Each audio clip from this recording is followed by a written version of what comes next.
There's no one who prepares you for the moment you realize the person who knew your most embarrassing childhood self is just gone. We are talking about the human being who watched you fall off your bike, steal the last cookie, and cry at a cartoon, and took every single secret to their grave. My sister used to call me the dramatic one, which honestly, coming from her, was absolutely rich. She was the one who once faked a stomachache to get out of a family road trip and then got caught eating chips in her room an hour later.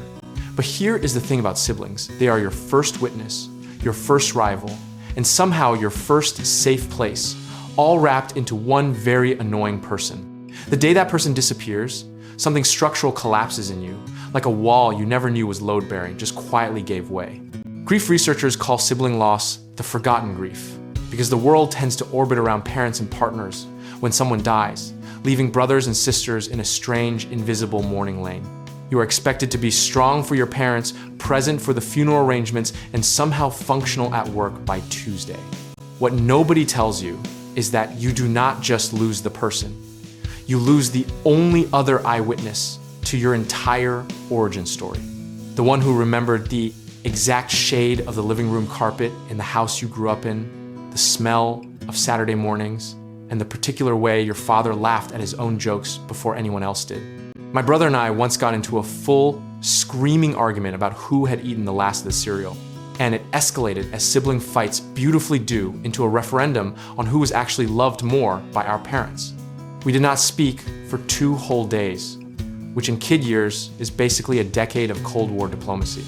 That conflict, as ridiculous as it sounds now, was actually us negotiating identity, territory, and belonging in the only language children know: pure, unfiltered chaos.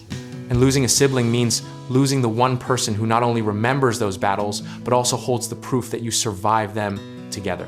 Psychologist Lily Rosner describes sibling relationships as the longest relationship most people will ever have in their lives, often spanning more years than marriages, friendships, or even parental bonds.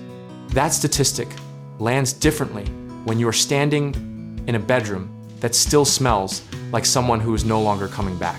People will tell you time heals, and they mean well. But what time actually does is soften the sharpest edges while quietly carving out new, unexpected spaces of longing, like reaching for your phone to send a meme and remembering. The grief does not shrink so much as it learns to live alongside you, like a very quiet, very permanent roommate.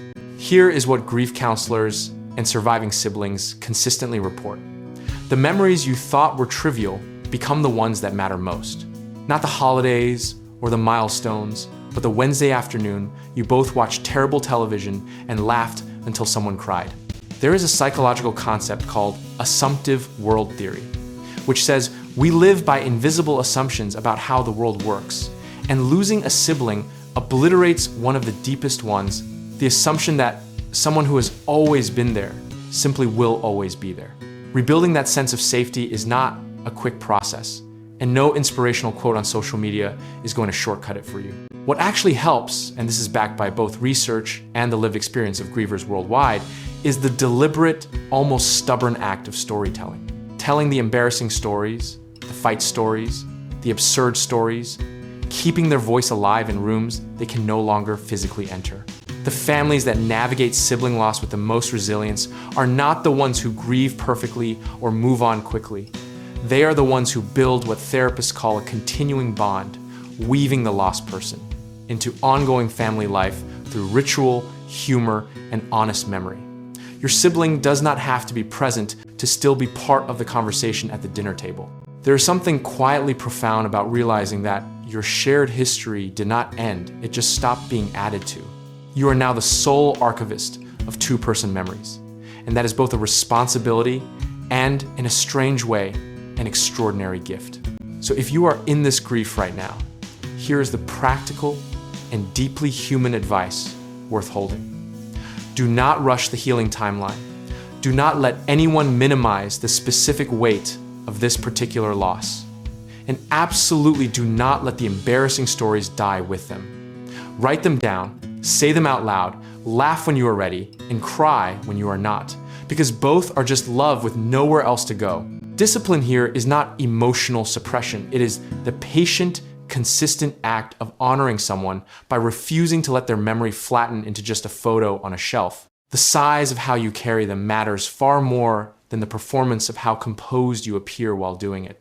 If you found this meaningful, if it cracked something open, or helped you feel less alone in the strange, specific grief of losing a sibling, share it with someone who needs to hear it. And if you like what we do here, subscribe and check out all our other topics.